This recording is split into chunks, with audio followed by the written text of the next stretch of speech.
El primer clase S de Mercedes, que ya sabemos que significa S en alemán, Sonderklasse o la clase especial, apareció en 1972. Se trataba del W116.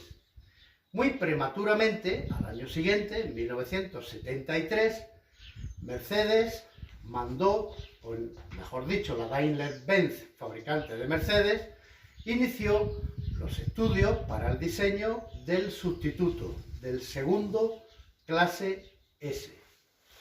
El presupuesto de partida era forzado por la crisis de petróleo de 1973 y el endurecimiento de las normas antipolución de Estados Unidos, con lo cual el estudio pretendía que no perdiera la clase, la elegancia, la vanguardia técnica, pero que fuera un coche ligero de peso, con buena aerodinámica y que cumpliese satisfactoriamente los nuevos requisitos antipolución. Después de 6 años de estudio, en 1979, fue presentado en el Salón del Automóvil de Frankfurt el nuevo 126, un coche que sería todo un éxito, como da prueba el hecho de que ha sido el clase S de Mercedes fabricado durante más años, 12 años, y que fue un gran éxito de ventas. Vamos a conocer el fantástico, el elegante, el muy bien construido clase S, el segundo clase S, nuestro W126. Bienvenido a Vehículo Histórico. Al 108 le sucedió el 116, que fue el primer coche denominado por Mercedes Sonderklasse o clase S, clase especial. Y al 116 le sucede el coche del vídeo de hoy, el 126. 6 años necesitaron de estudios técnicos para concluir en 1979 con un automóvil con mejor coeficiente aerodinámico, menor peso, motores aligerados y con mayor eficiencia, conservando la seguridad, las prestaciones, el confort y el lujo. El diseñador jefe era un joven italiano casado con una berlinesa, Bruno Sacco, que trabajó toda su vida de jefe de diseño. Comenzó con puestos más bajos, pero siendo todavía joven llegó a ser jefe de diseño y continuaría siendo jefe de diseño en la Daimler-Benz desde 1975 hasta 1999, fecha en la que se retiró. A Bruno Sacco se le deben muchísimos grandes modelos de Mercedes, como fue el prototipo experimental, el C111, y vehículos que vemos cotidianamente por nuestras carreteras, como es el R129, clase SL, o es el 124, o es el clase M de Mercedes, entre otros muchos. Bruno Sacco captó de forma formidable lo que Mercedes necesitaba de él, que era un diseño intemporal que durase 20-30 años sin que el coche pareciera anticuado, y un aire de familia que tenían desde los modelos más pequeños, desde el clase C, los más pequeños, o el Mercedes 190, hasta los más suntuosos y elegantes como eran los clase S. Todos tenían un aire de familia, de forma que cualquier persona que viniera, que viera venir de lejos un Mercedes, fuese el más barato o el más caro, enseguida lo identificara con el aire propio de Mercedes, que infelizmente hoy en día se ha perdido. Apareció nuestro W126 en el Salón del Automóvil de Frankfurt, como ya he dicho, en 1979, y montaba 3 motores de gasolina diferentes: un 280, un 380, un 500. Más adelante, en el 81, se montaría un motor diésel, pero solo para el mercado estadounidense, y en 1986 sufre una revisión y aparece lo que se llama la segunda serie, con nuevos motores más eficientes todavía, que eran un 260, un 300, un 420, un 500 y un 560, con una gama muy amplia de extras. El coche podía ir desde un cambio manual hasta un cambio automático, una suspensión convencional a una suspensión hidroneumática, y en definitiva era un coche que se podía hacer muy al gusto del cliente, porque había una amplísima cantidad de extras que podían hacer que el precio base del coche casi se duplicara. En el vídeo de hoy vamos a conocer lo que yo creo que es el modelo con mayor sentido común para usarlo hoy en día como clásico, que es un 300 SE de la clase W126, porque es un motor muy eficiente, mueve con soltura el automóvil a velocidades muy superiores a las que nos permite la ley. Es un motor fácil de mantener, robusto, tiene un cambio manual que da menos problemas a la larga que los cambios automáticos, una suspensión convencional que da menos problemas que las suspensiones hidroneumáticas, y en definitiva es un vehículo muy indicado para tenerlo como clásico actualmente. Vamos a conocer sus detalles de la mano de quien mejor lo conoce, su propietario. Nos encontramos en el bonito y ordenado garaje, especialmente bonito por las 3 magníficas piezas alemanas que tiene en su interior, de la familia Sánchez, de Carlos y sus hijos Curro y Javi. Buenos días. Buenos días, Rafael. Muy bien, vosotros ya veo que sois aficionados a los coches alemanes. Eso es. ¿Cuántos coches alemanes tenéis, clásicos? Tenemos en este momento 7. Ah, muy bien. ¿Y vosotros reparáis, restauráis, hacéis todo? Mantenemos y restauramos pues todos nuestros coches. Muy bien. Así Y es. tus hijos han heredado tu afición. Efectivamente. Desde bien pequeños siempre nos han gustado estos coches más clásicos, sobre todo estos, los coches alemanes. Y ya te digo, pues intentamos tenerlos todo lo mejor conservado que se puede, y intentando hacerlo todo, prácticamente todos nosotros. Bueno, doy fe que lo tenéis impecable, ¿no? Muy bien, lo tenéis impecable.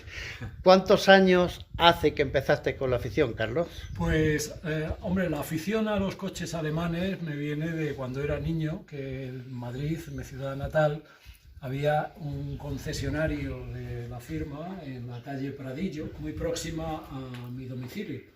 Y recuerdo muchas veces pasar por el escaparate de la casa Mercedes con mi cartera del colegio y mi gabán, y quedarme, pues, iba a decir horas, no tanto, pero sí muchos minutos contemplando diariamente los coches que allí se exhibían.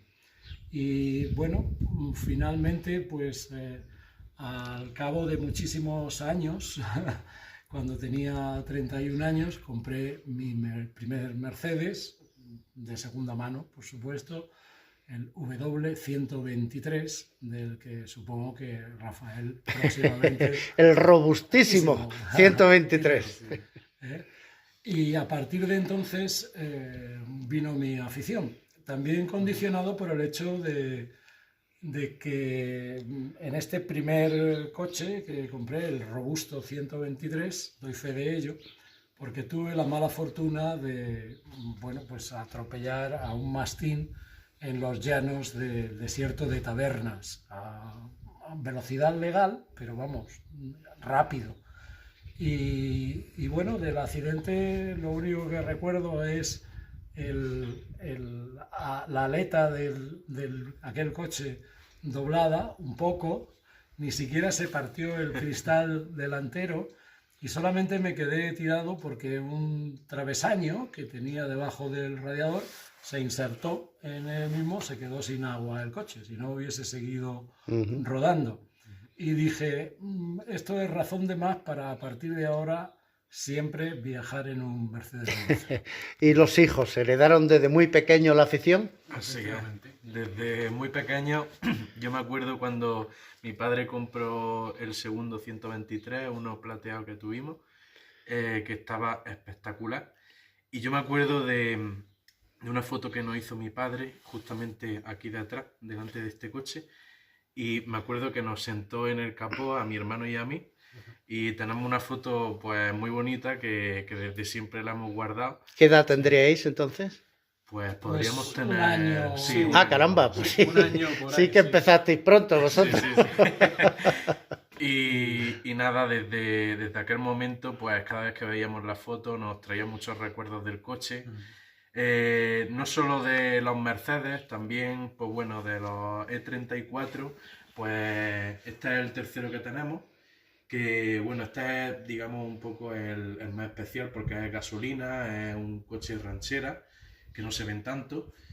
Y bueno, antes de este pues tuvimos otros dos E34, un 525i, pero el de 170 caballos, que era el motor más antiguo que este. Y luego tuvimos un 535i de color negro, que será una maravilla. Volaba muy bajito. Sí, tenemos muy buenos recuerdos de ese coche. Bueno, y yéndonos concreto al coche del vídeo de hoy, el W126. ¿Hace muchos años que tenéis este coche con vosotros? Pues este coche le adquirimos en el 2020, sí, en enero en concreto. Y bueno, lo adquirimos en Loja, ¿verdad?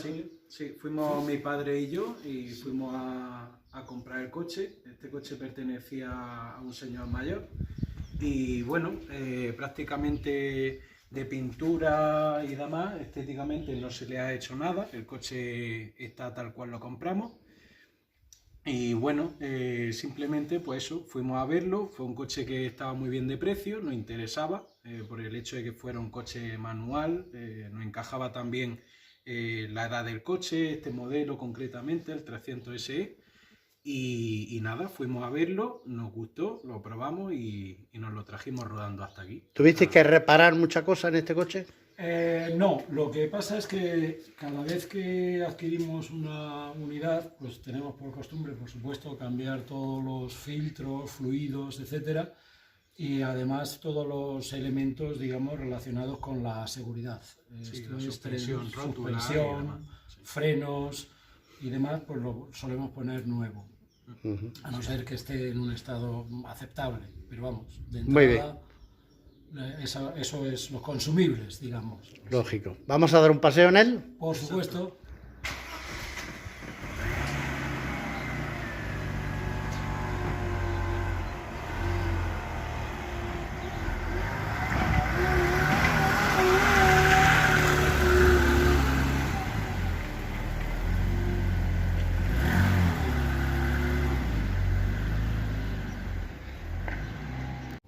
Bueno, al entrar al 126, lo remarcable es el silencio, es el confort, es la suavidad.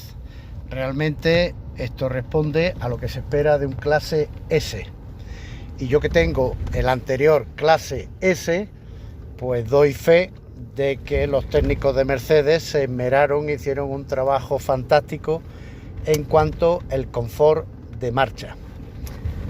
Carlos, ¿qué es lo que más te gusta a ti de este coche?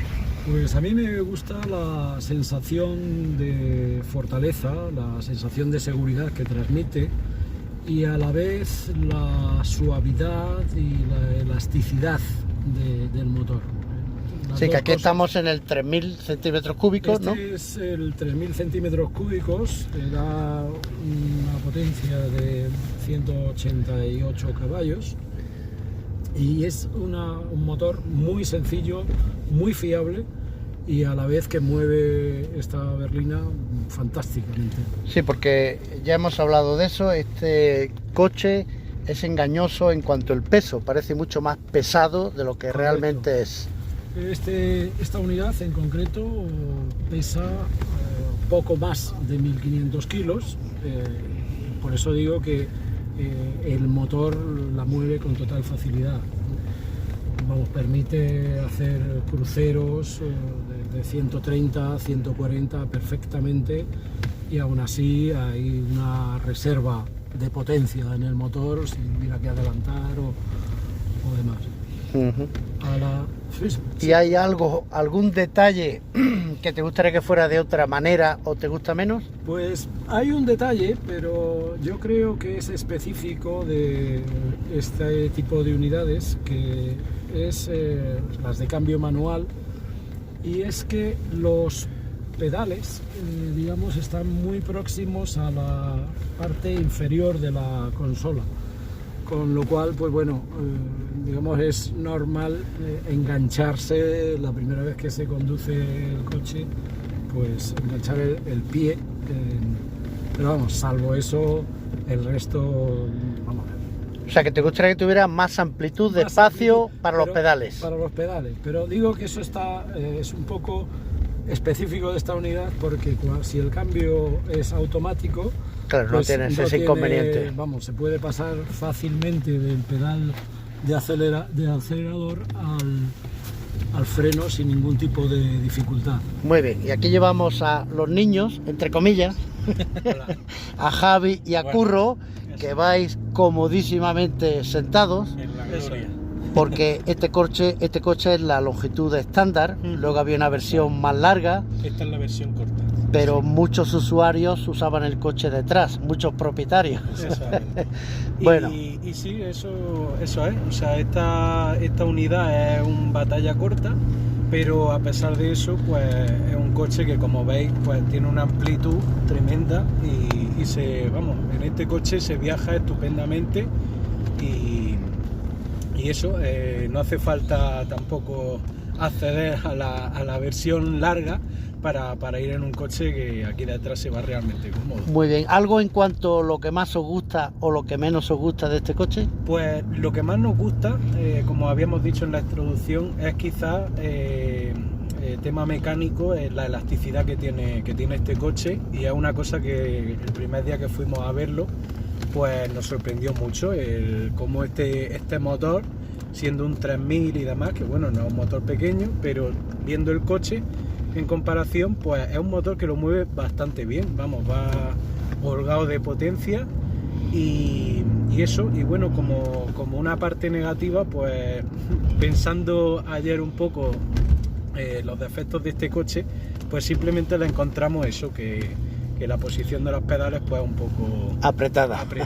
¿Y sí, Curro qué nos dice? Yo añadiendo un poco contenido a mi hermano, a mí el coche lo que más me gusta sobre todo es la línea que tiene, porque es un coche muy ancho, pero que luego cuando tú lo ves en persona la altura es bastante baja, entonces da como una sensación de coche más deportivo de lo que en realidad es.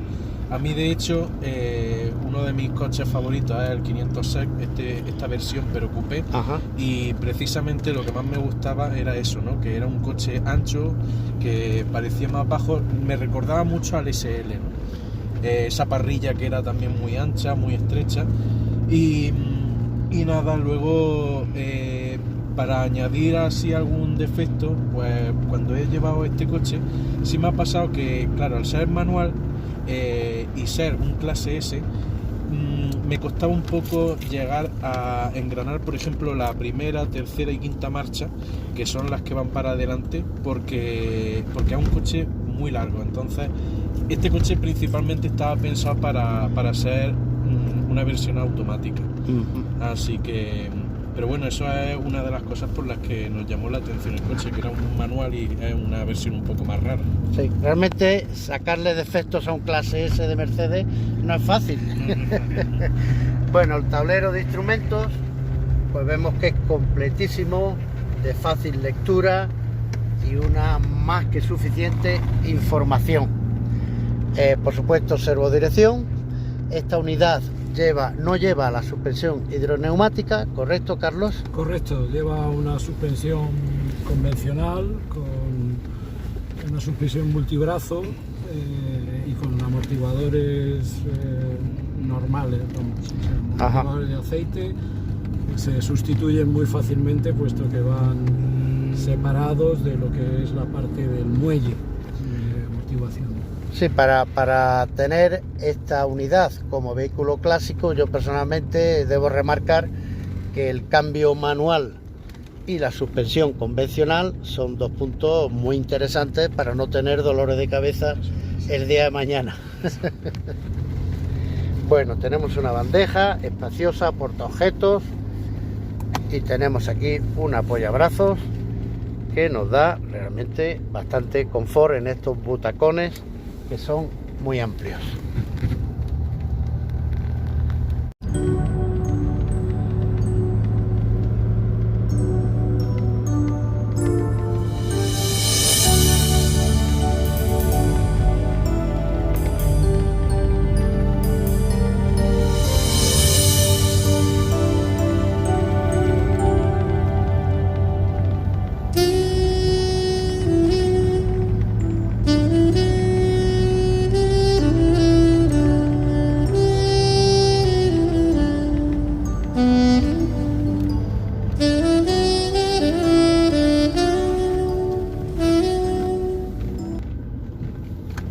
Estos asientos son unas butacas realmente súper confortables, ¿eh, Carlos? Son una de las mejores cosas del coche, sí, sí. En particular estas butacas pues tienen, son asientos eléctricos que se ajustan en todas las posiciones posibles, y luego además cuentan con una opción que es la opción ortopédica, que permite, mediante unos colchones de aire que llevan dentro de los asientos, pues ponerlos más o menos duros, más o menos cómodos, de acuerdo con tus gustos, ¿no? Es un sistema completamente neumático. Climatizador, por supuesto. En esta unidad concretamente lleva un compresor, vamos, que se acciona manualmente en esta tecla, y bueno, es completamente manual, lo cual redunda en la simplicidad, claro, del mantenimiento y demás. Sí. Y lleva las dos zonas diferenciadas, zona típica de conductor y pasajero. Sí. ¿La radio venía ya con el coche o se la habéis puesto vosotros? La radio lamentablemente no tiene la original, venía con el coche. Eso es otra de las cosas que queremos sustituir por un modelo Becker, que era lo que llevaba entonces. Y bueno, pues como todo, poquito a poco. Una primicia que Mercedes instaló por primera vez en el 126 fue el mando eléctrico de los asientos háptico, vocablo que significa que se percibe a través del tacto, ya que reproduce un asiento en miniatura, sin tener que apartar la vista de la carretera. Este invento fue profusamente copiado por otras marcas. Con el 126 se consiguió un magnífico coeficiente aerodinámico. Se trabajó en el túnel de viento. Los limpiaparabrisas llegaron incluso a esconderse debajo del capó delantero para bajarlo lo más posible. Se redujo el peso de la carrocería, incorporando láminas de aleación ligera y sustituyendo los parachoques metálicos en el anterior modelo por parachoques de material plástico muy ligero. Los motores asimismo estaban aligerados y se consiguieron unas magníficas prestaciones con unos consumos más que razonables. El ABS era de serie. Se ofrecía como opción un sistema de control de tracción y los cinturones eran tensionables para amortiguar el golpe en caso de accidente. Está equipado con 4 generosos frenos de disco, los delanteros autoventilados, y equipa los típicos pilotos de Mercedes autolimpiables que se desprende con la velocidad del barro o el polvo. También montaba las llantas Gullydeckelfelge o tapas de alcantarilla, porque recordaban una famosa tapa de alcantarilla alemana. Muy bien, pues nos enseñáis el motor. Por supuesto que sí.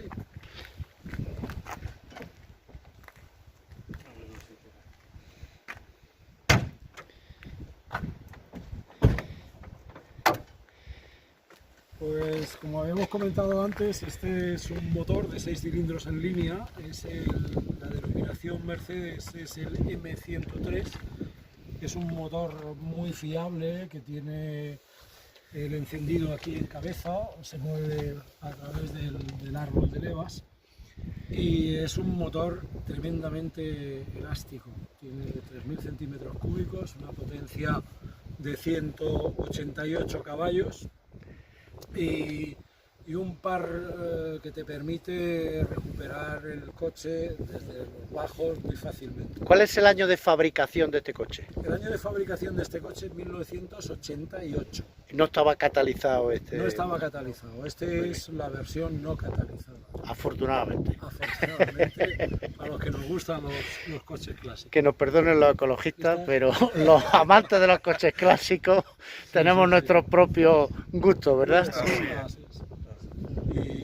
Y bueno, por lo demás es un motor de mecánica muy sencilla, todo es muy accesible, por ejemplo, aquí con 3 tornillos se puede cambiar el termostato, aquí el líquido de la dirección asistida y la bomba de dirección tiene muy fácil acceso para mantenimiento. Sí, vemos que venía con ABS ya de serie. Con ABS de serie, en fin. Toma de diagnóstico allí al lado, diagnóstico, ¿no? Sí, la caja de fusibles, que es súper ordenada y bien protegida. Sí. Y completamente siempre como una tartera, parece, se cierra con un clip. En fin, un motor muy serio. Y además muy buena accesibilidad mecánica. Aquí se puede trabajar muy bien. Se puede trabajar perfectamente. Una cosa que resaltar, este coche venía preparado para cambiar el tipo de gasolina. Exactamente, el octanaje de la gasolina, y simplemente con cambio de posición por lo demás pues sí, se puede, para especificarlo para que nos vea, en los países donde había una gasolina de bajo octanaje se movía esa leva y permitía al motor funcionar con gasolina de bajo octanaje. Exactamente. Por lo demás, bueno, es todo muy cómodo de acceso, es una mecánica como casi todos los Mercedes de esta época, que incorpora pues muchos de los movimientos a través de vacío, en fin, simplemente con el vacío que hace el motor al aspirar los cilindros. Bueno, pues eso, pues pasando al interior, como veis, pues esta unidad concretamente no venía con estos asientos de piel, traía unos asientos de tela en color gris, como veis aquí quedan todavía piezas del antiguo interior. Y nada, nosotros este coche pues siempre nos ha gustado mucho más y nos ha parecido más confortable con el interior en cuero, y le buscamos este interior de cuero completo, y bueno, estas piezas pues poco a poco se irán sustituyendo a lo largo del tiempo. Sí, eliminando el gris para pasar al negro. Para pasar al negro. Bueno, pero lo tenéis absolutamente impecable. la tapicería está, la moqueta, todo está absolutamente impecable. Y es impresionante estos coches que le pasan los años y no se suelen agrietar los plásticos ni nada, ¿eh? El cuero es, vamos, impresionante y simplemente pues haciéndole un poco de tratamiento con su bálsamo, en fin, haciéndole... Sí, para rehidratarlo, pues, cuando se secan un poquillo, pues se hidrata otra vez el cuero y se quedan como nuevos, para que tengan como esa textura de cuero blando y que no sea esa textura pues más dura, ¿no? Que se agrieta fácil. Viendo un poquito el maletero, ya podéis ver que tiene una capacidad pues bastante buena, ¿no? Tenemos mucho espacio. Aquí tenemos el cargador de los discos. Y bueno, pues aquí tenemos algunos huecos donde tenemos pues cosillas de mantenimiento del coche, y luego pues podemos ver en todos estos Mercedes de esta época tenemos un acceso muy sencillo para el tema de cambios de las luces, de alguna bombilla que se funda. Y bueno, pues y por debajo, aquí debajo tendríamos el hueco de la rueda de repuesto. Aquí está, su rueda original además, esta pieza va enroscada. Y su gato original también con la cruceta. Y bueno, como podéis ver, pues estos coches suelen tener problemas de óxido en estas partes de aquí, porque se acumulaba el agua y entonces los desagües no llegaban a eliminar el 100% del agua que se acumulaba aquí. Y bueno, es muy importante mirarlos por aquí y luego también debajo de la rueda de repuesto, principalmente en estos lugares de aquí, las esquinas, que eran sitios comunes donde acumulaban óxido. Y bueno, por lo demás, pues ya está. También quiero destacar, tiene un sonido del cierre del maletero muy bonito, a ver si se llega a escuchar. La verdad es como un sonido muy mecánico y recuerda un poco a Mercedes más clásicos. El 126 tiene una gran accesibilidad, tanto para pasajeros como para trabajar en el motor.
Y nos despedimos de la familia Sánchez, deseándoles muchas y felices aventuras.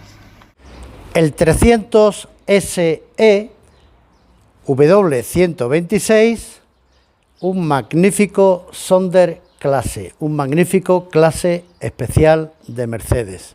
Un gran coche de lujo que, si se trata del modelo, por ejemplo, del vídeo de hoy, pues tiene cambio manual, tiene suspensión convencional, tiene un motor de 3.000 centímetros cúbicos, todo ello una mecánica muy robusta, muy fiable, muy fácil de mantener, se encuentran todas las piezas, con lo cual lo hace un coche fantástico para tenerlo hoy en día como vehículo clásico. Un coche que nos sigue ofreciendo el confort, seguridad y unas prestaciones que incluso vehículos de hoy en día tienen que envidiar y que encontramos en el mercado pues en buen estado entre 6.000 y 9.000 euros. Yo me maravillo de que hay coches, un Citroën 2 caballos, un Renault 10, un SEAT 124 que se llegan a pagar por esos precios e incluso algunos más. A mí me encantan los 2 caballos, el R10 y el 124, pero caramba, a la hora de rodar en uno de esos coches o de rodar en un 126, pues hay una diferencia abismal. Y a la hora de la durabilidad, pues también hay una diferencia abismal. Si pienso en un vino, pues tengo que pensar en un vino Sonderklasse, también en un vino clase especial, clase S. Y en España el vino de lujo más reputado, más conocido, es sin duda el Vega Sicilia. Un Vega Sicilia único es un vino que envejece en bodega 10 años, entre barrica y botella antes de salir al mercado, que se elabora en la Ribera del Duero, con 95% de uva tempranillo, que allí se llama tinta fina o tinta del país, y un 5% de Cabernet Sauvignon. Un vino de larguísimo envejecimiento, un vino que después de 30 años puede estar en perfectas condiciones para ser tomado, vino que dura como el coche del vídeo de hoy y que es sin duda, aunque no es el más caro del mercado español, tenemos vinos como la Ermita o como Pingus que superan los 1.000 euros la botella.